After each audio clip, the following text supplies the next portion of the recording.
Hello and welcome back to BORG Tutorials. I am Sanyokta Baghel, your ultimate guide for BORG ERP account setup.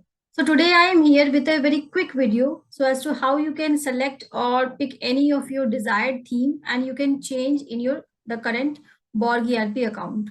So let's go and find out how we can do this. So for this we need to go to the settings and then we will click on theme settings.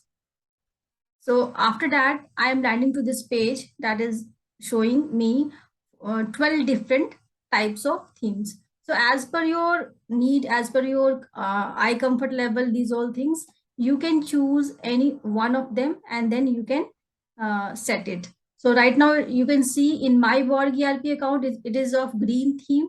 So now I am going to pick red and then I will click on set theme.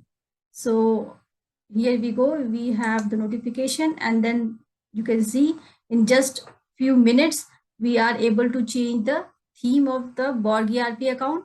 So it's very quick, it's very simple to do at your end, and please note it can be done only from the admin account. So thank you for watching this video. If you find it useful, please like, share and subscribe and share to your teammates as well, subordinates and colleagues. Thank you very much.